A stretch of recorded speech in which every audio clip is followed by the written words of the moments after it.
귀한 예배로 나오신 성도님들을 주님의 이름으로 환영합니다. 우리가 온 마음을 다하여 예배할 때에 주님 우리 가운데 새 일을 행하여 주실 줄 믿습니다. 이제 함께 예배합니다.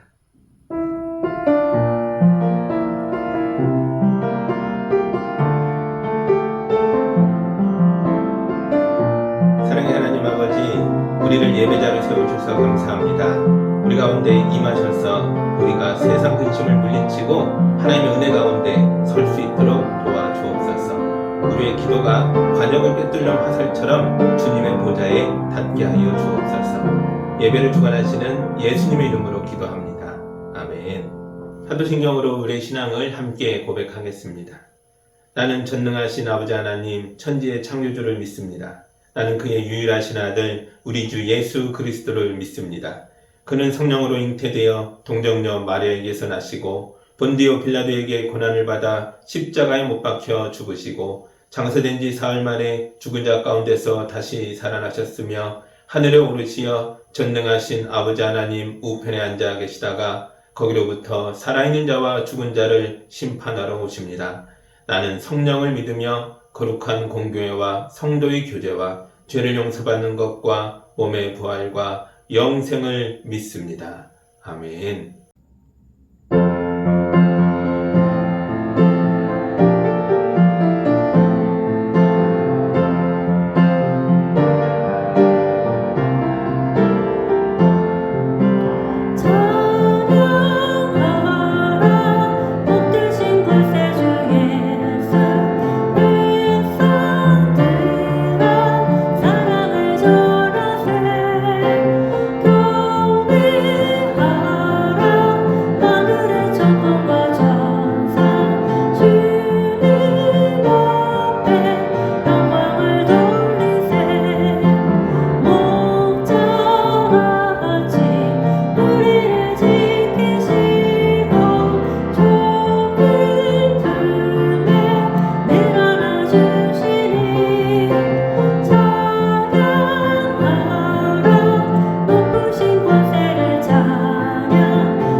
오늘 우리에게 주시는 하나님의 말씀은 요한복음 2장 1절에서 11절에 있는 말씀입니다. 제가 봉독할 때에 경청하시기 바랍니다.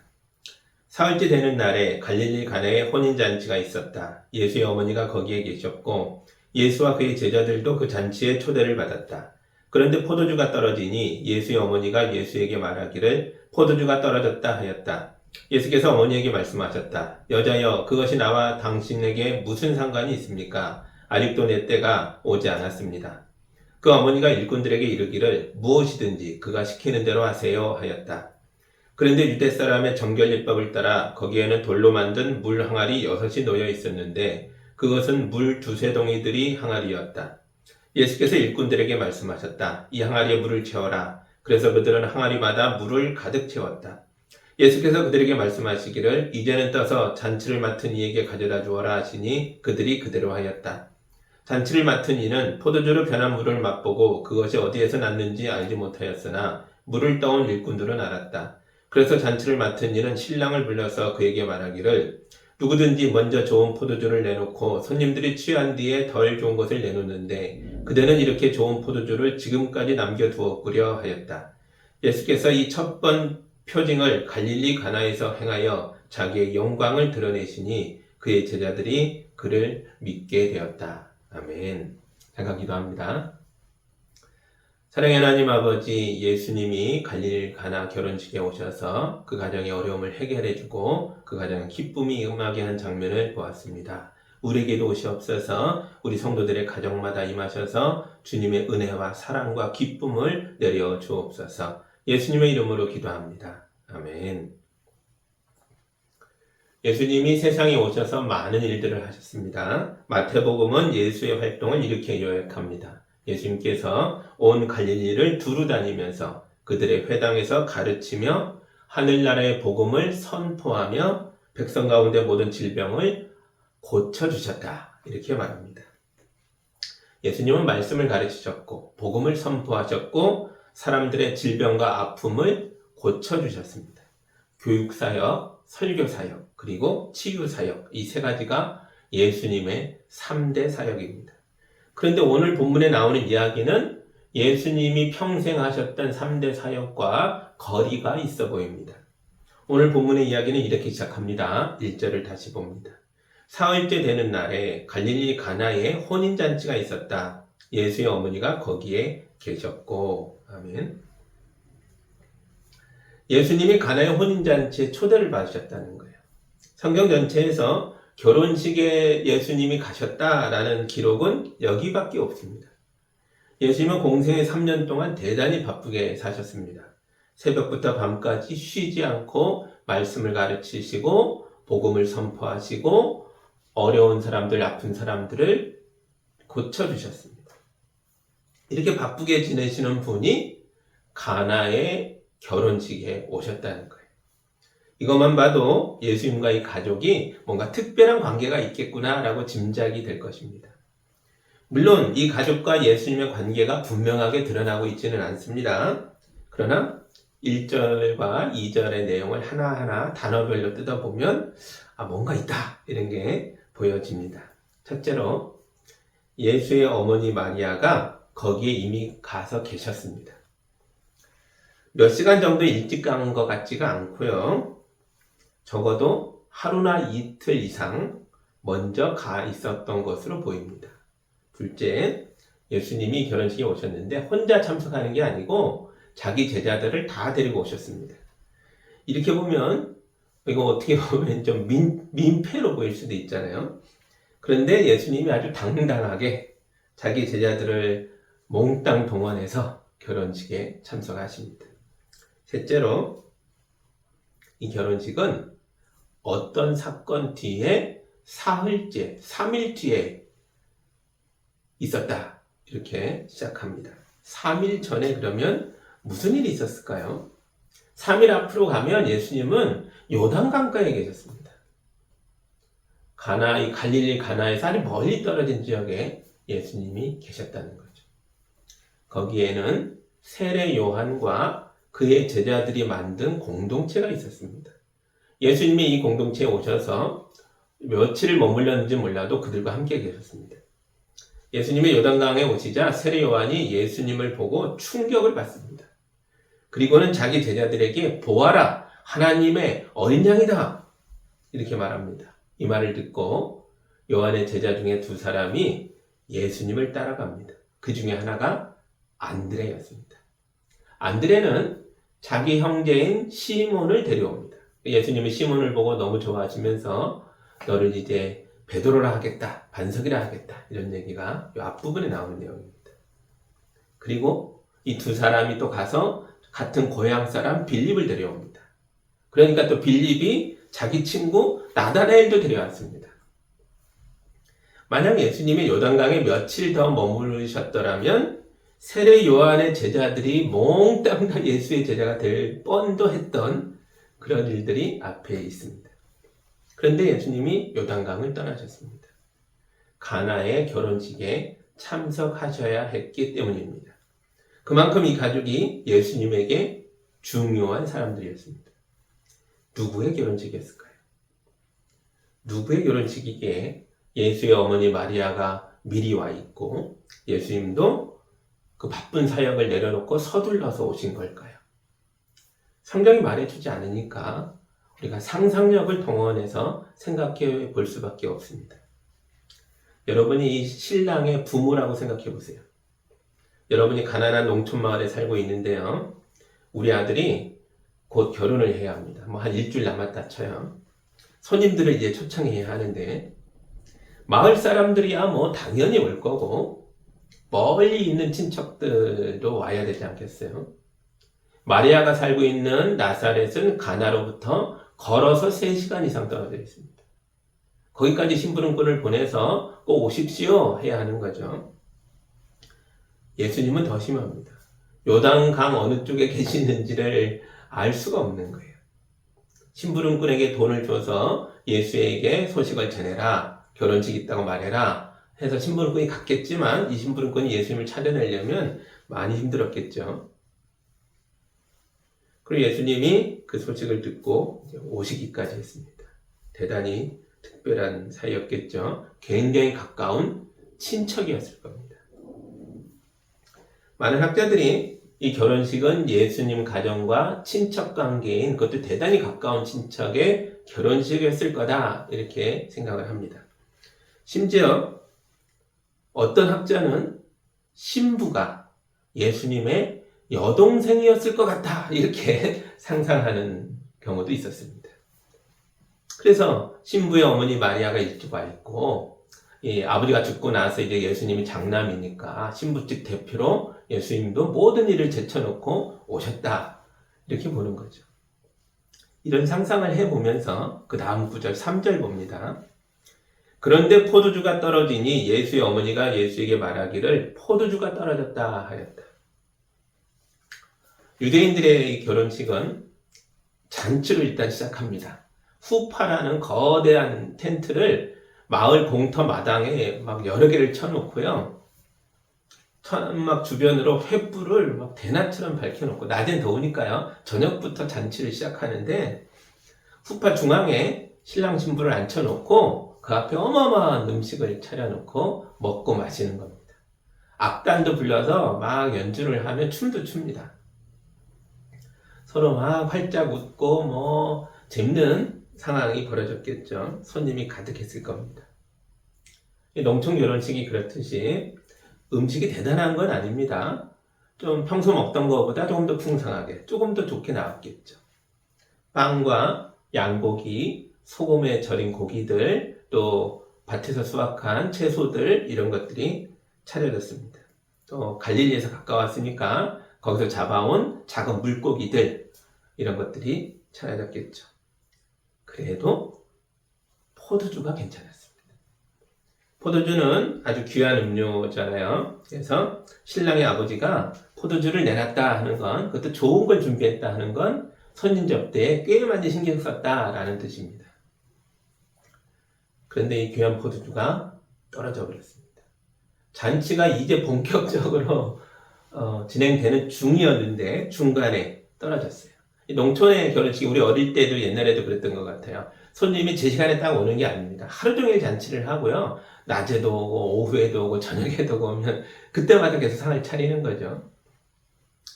이때도 그랬다는 거죠. 손님들이 아직도 덜 왔는데 계속 오고 있는데 포도주가 떨어졌습니다. 이건 보통 큰일이 아닙니다. 유대인의 잔치에 있어서 이 포도주는 기쁨의 원천입니다. 이게 부족하면 결혼식을 아무리 잘했다 쳐도 이 가족에게는 수치와 부끄러움이 됩니다. 이게 우리가 사는 세상과도 비슷합니다. 기쁘고 행복한 결혼식이지만 이런 아름다운 순간에도 문제가 발생할 수 있고 풀지 못할 어려움이 생기고 숨기고 싶은 고통이 나타난다는 거죠. 마리아는 결혼식 포도주가 바닥난 걸 보고 예수님에게 포도주가 떨어졌다 이렇게 말합니다. 이때까지는 예수님이 기적을 행한 적이 없으셨습니다. 보리빵 5개와 물고기 2마리로 5,000명을 먹이신 적이 있다면 당연히 하실 수 있잖아요 이렇게 요청할 텐데 그런 일이 없었습니다. 바람과 파도를 꾸짖어 잠잠하게 만드신 것을 사람들이 이미 알고 있었더라면 이 모든 어려움을 해결할 수 있지 않습니까? 이렇게 요청했을 텐데 아직 그런 일을 하기 전이었습니다. 병자들을 고치고 귀신을 쫓아내는 능력을 보여주시기 전이었습니다. 그래서 마리아는 예수님이 이 문제를 어떻게 해결하실지에 대해서 아무것도 상상할 수가 없었습니다. 본 게 없으니까요. 들은 게 없으니까요. 그런데도 마리아가 예수님에게 포도주가 떨어졌다라고 말합니다. 여러분 이게 믿음입니다. 마리아가 예수님을 믿었습니다. 어떤 식으로 어떤 방법으로 해결하실지 상상이 되지 않지만 그래도 예수님은 하실 수 있다라고 믿었습니다. 우리도 이런 믿음이 있어야 합니다. 그러나 예수님이 마리아에게 하신 대답은 너무 충격적입니다. 4절입니다. 예수께서 어머니에게 말씀하셨다. 여자여 그것이 나와 당신에게 무슨 상관이 있습니까? 아직도 내 때가 오지 않았습니다. 결혼식 포도주가 바닥난 일은 어머니와 상관이 없습니다. 저와도 상관이 없습니다. 이렇게 말씀하셨습니다. 그럼 누가 이 일과 상관이 있는가요? 이 일을 책임져야 할 사람은 신랑의 아버지라는 거죠. 그러니까 이거는 마리아가 걱정할 일도 아니고 내가 걱정할 일도 아닙니다. 이 집 사람들이 해결해야 합니다. 이런 대답입니다. 이게 맞는 말씀이죠. 그러나 한편으로는 또 대단히 냉정한 말씀이기도 합니다. 이 결혼식은 남의 결혼식이 아닙니다. 이 결혼을 준비한 가정은 대단히 가까운 친척입니다. 어떤 학자들은 예수님의 여동생이 아닐까까지 상상하고 있습니다. 그런데 예수님이 나와 상관이 없습니다. 이렇게 말씀하시잖아요. 이런 대답을 들을 때 마리아의 기분이 어땠을까요? 서운했겠죠. 여러분은 하나님에 대해서 이런 서운한 감정을 느껴본 적이 없으십니까? 어떤 형제가 저에게 이런 이야기를 했습니다. 목사님, 제가 어떤 일로 간절하게 기도한 적이 있습니다. 그런데 아무 일도 일어나지 않았습니다. 하나님께서 제 기도에 응답하지 않으셨습니다. 너무 서운했습니다. 그래서 이제는 기도하지 않습니다.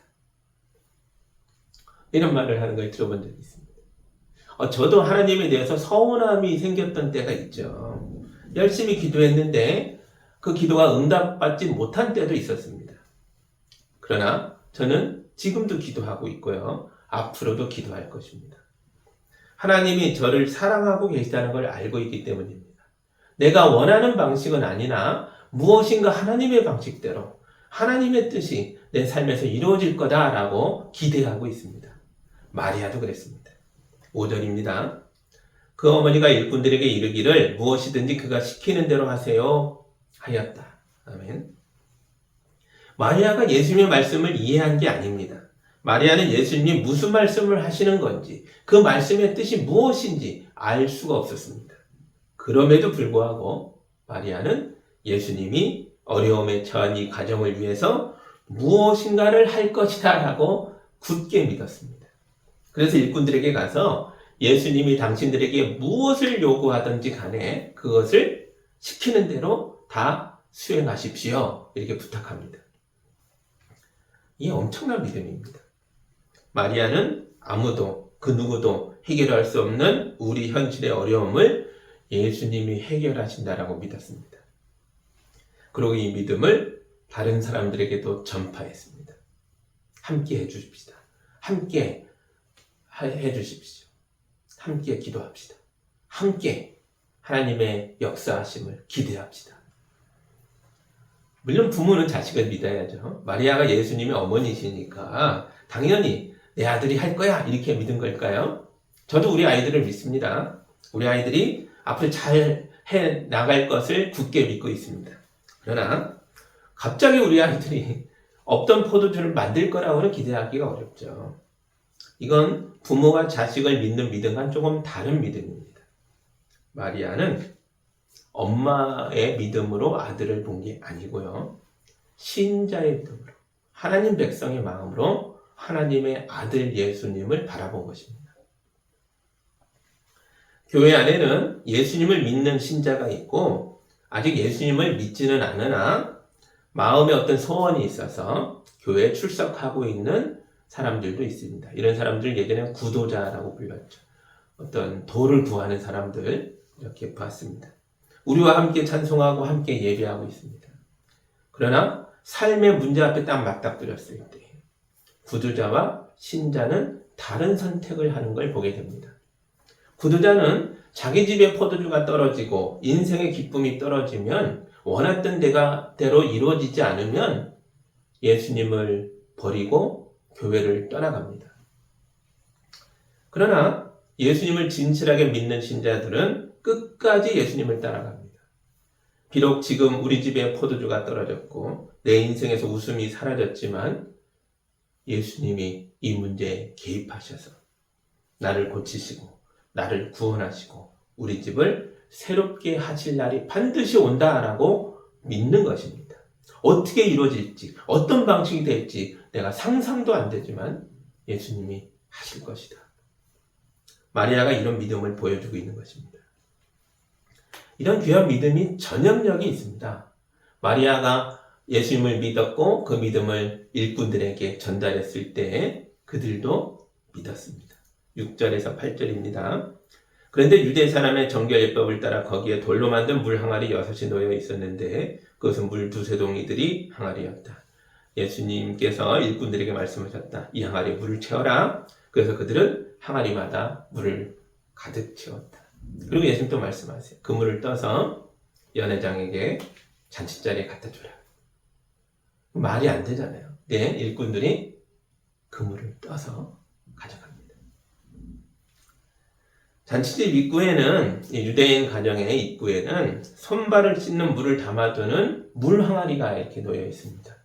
이게 잔치자리니까 얼마나 많은 사람이 오겠어요. 그러니까 6항아리를 놔둔 거예요. 이게 유대인의 정결 예식입니다. 항아리 하나마다 두세 동이 정도 들어간다 했는데 리터로 바꾸면 100리터 정도 된다고 하는 거예요. 엄청난 양입니다. 6개니까 600리터에 해당하는 물입니다. 잔치를 뭐 일주일을 해도 괜찮을 거예요. 이게 정말 포도주만 될 수 있다면. 근데 물이잖아요. 심지어 손발을 닦는 물입니다.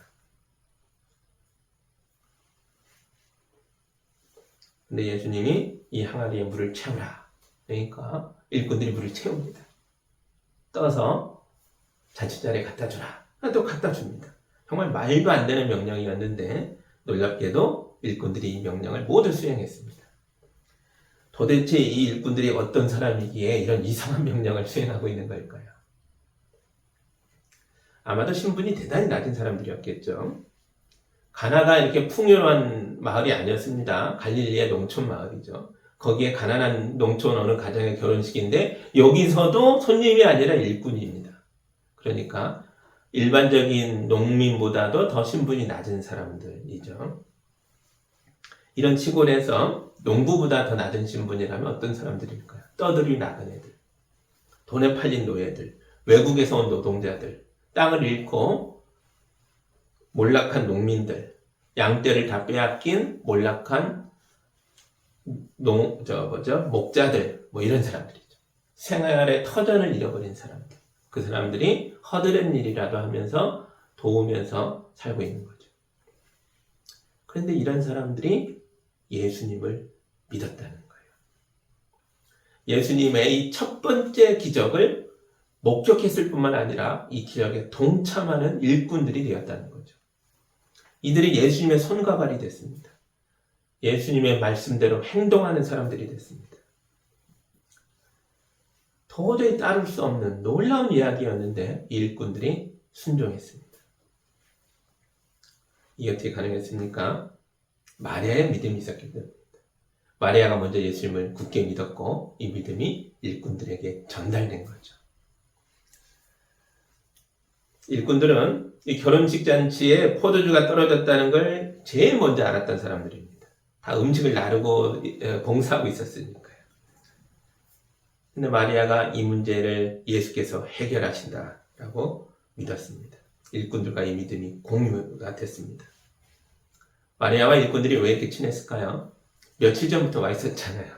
아마 이 잔치 자리의 모든 일들을 마리아가 앞장서서 함께 준비했겠죠. 일꾼들이 예수님도 믿었지만 사실 마리아도 믿었던 거죠. 그만큼 신뢰를 얻은 사람이었습니다. 그래서 마리아가 예수님의 말씀을 순종해라 했을 때 일꾼들이 따랐습니다. 이 예수에 대한 믿음과 이 말씀에 대한 순종이 심각한 이 가정의 현실의 문제를 해결하고 상황을 바꿔주고 있습니다. 9절과 10절입니다. 잔치를 맡은 이는 포도주 변한 물을 맛보고 그것이 어디에서 났는지 알지 못하였으나 물을 떠온 일꾼들은 알았다. 그래서 잔치를 맡은 이는 신랑을 불러서 그에게 말하기를 누구든지 먼저 좋은 포도주를 내놓고 손님들이 취한 뒤에 덜 좋은 것을 내놓는데 그대는 이렇게 좋은 포도주를 지금까지 남겨두었구려 하였다. 아멘. 결혼식 잔치를 인도하는 연회장이 이 마을의 최고 어른이겠죠. 이 사람이 얼마나 많은 결혼식에 가봤겠어요. 결혼식이 어떻게 진행되는지 잘 압니다. 좋은 거 냈다 사람들 취하면 좀 질 나쁜 거 나오고 이게 대체로 다 그러는데 이 집은 다르다. 처음부터 좋은 거였는데 나중 나오는 게 더 좋다. 그렇게 칭찬하고 있어요. 이게 맹물이었다는 걸 누가 알고 있어요? 일꾼들입니다. 하나님의 역사에 순종하고 봉사한 사람이 이 놀라운 은혜와 기적을 가장 먼저 알게 되는 거죠. 남들은 몰라도 그들은 비밀을 소유한 기쁨을 가지게 되는 거죠. 이 자리에서 또 누가 놀랐겠어요? 제자들입니다. 제자들이 물이 포도주를 변하는 것을 보면서 이렇게 말합니다. 11절입니다. 예수께서 이 첫 번 표징을 갈릴리 가나에서 행하여 자기의 영광을 드러내시니 그의 제자들이 그를 믿게 되었다. 아멘. 너무 놀랍지 않습니까? 마리아가 예수님을 믿었습니다. 미천한 자리에 있는 일꾼들이 예수님을 믿었습니다. 그런데 제자들이요, 아직 예수님을 못 믿고 있었다는 거예요. 이제 믿었습니다. 예수님을 안 믿은 건 아니죠. 믿었죠. 어떻게 믿었어요? 랍비로 믿었죠. 좋은 말씀 하시는 사람. 우리가 그동안 따랐던 세례 요한보다 좀 더 뛰어난 사람. 어쩌면 하나님의 어린 양이라고 하니 뭔가 위대한 일을 할 사람. 그랬겠죠. 그러나 아직 뭘 몰랐어요? 하나님의 아들이시다. 우리 삶의 문제를 해결하시는 분이시다. 이것까지는 아직 몰랐다는 거예요. 근데 이제 알았습니다. 이제 믿었습니다. 포도주 사건을 보며 그들의 믿음의 수준이 달라진 거예요. 단순히 이 사건 때문이 아닙니다. 예수님을 믿는 마리아, 그 믿음대로 순종하는 일꾼들, 그것을 보면서 제자들이 믿음이 무엇인가를 깨달아 가고 있는 거죠. 그래서 그들이 더 성장하고 성숙해져서 믿음의 깊이가 달라지고 있는 것입니다. 이 믿음이 여러분 안에 있기를 원합니다. 여러분의 불만족스럽고 고통스러운 현실 속에 예수님을 초청하시기 바랍니다. 그리고 마리아처럼 예수님께 부탁하십시오. 일꾼들처럼 예수의 말씀에, 예수님의 인도하심에, 마음속의 깨달음에 순종하십시오. 빈 항아리에 물을 채우셔야 합니다. 그것도 6개를 다 채우고요. 아구까지, 끝까지 다 채우셔야 합니다. 이게 실천입니다. 예수의 말씀을 따르고 말씀대로 실천하며 살아갈 때에 물이 변하여 포도주가 되는 것을 보게 될 줄 믿습니다. 하나님의 나라가 여러분의 현실 속에 임하여 구원을 이루어 가시는 줄 믿습니다. 예수 안에서 기쁨의 포도주를 마시는 성도들이 다 되시기를 주님의 이름으로 축복합니다. 기도하겠습니다. 하나님 아버지 감사합니다. 우리 삶에 예기치 못했던 어려움들이 찾아옵니다. 그러나 우리는 믿는 자들입니다.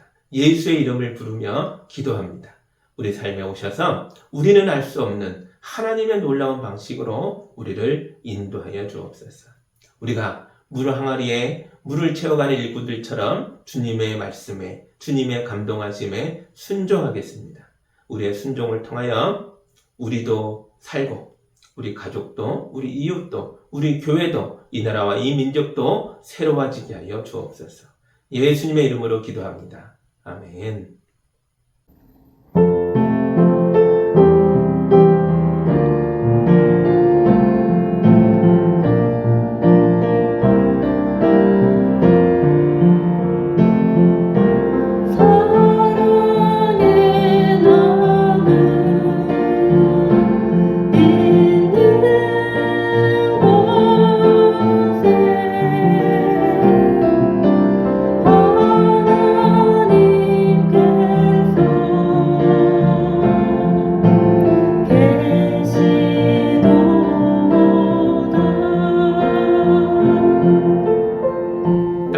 아버지, 주의 자녀들이 예물을 가지고 주님 앞에 나왔습니다. 주님, 이 예물에 거룩한 손을 얹어 축복하시고 이 귀한 예물이 쓰이는 곳마다 하나님의 이름이 선포되며 주의 나라가 세워지게 하여 주옵소서. 우리 성도들 삶 가운데서 하나님의 복을 누리며 살아가도록 인도하여 주옵소서. 예수님의 이름으로 기도합니다. 아멘.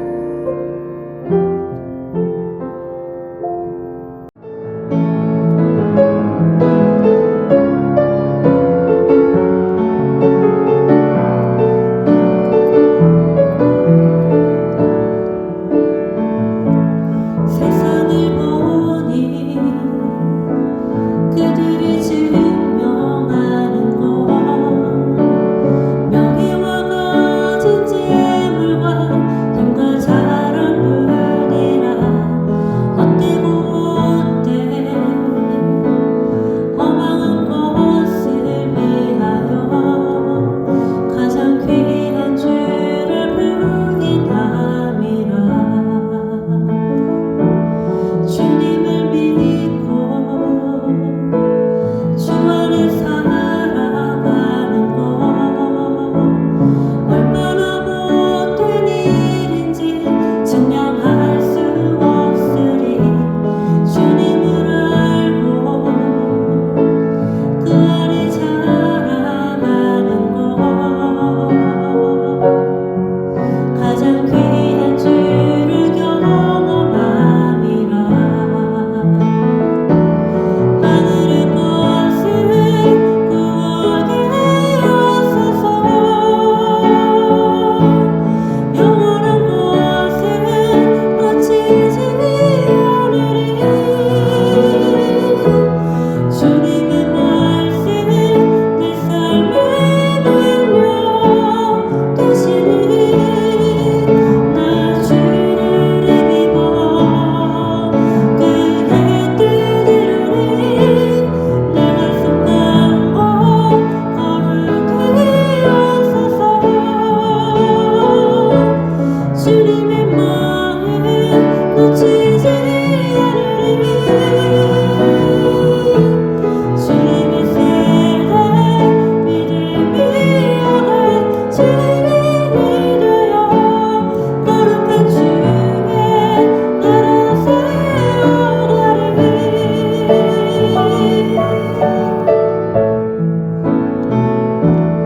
하늘의 것을 구하게 하소서.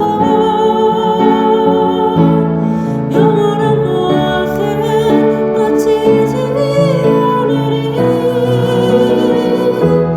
주님의 말씀 내 삶의 능력 되시니 나 주를 힘입어 그의 뜻이루니 내가 속한 곳 거룩하게 하소서. 주님의 마음 놓치지 않으리. 주님의 세대 믿음이 여갈 주님이 되어 거룩한 주의 나라 세워가리니.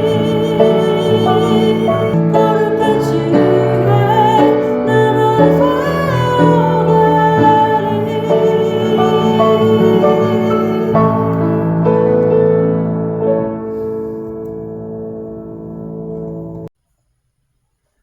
이제는 우리 주 예수 그리스도의 은혜와 우리 하나님 아버지의 크신 사랑하심과 성령님의 인도하심과 교통하심이 예수님을 온전히 믿고 나아가며 삶의 모든 물 항아리에 물을 채워가는 성도들 위해 이제로부터 영까지 함께하기를 간절히 축원하옵나이다. 아멘.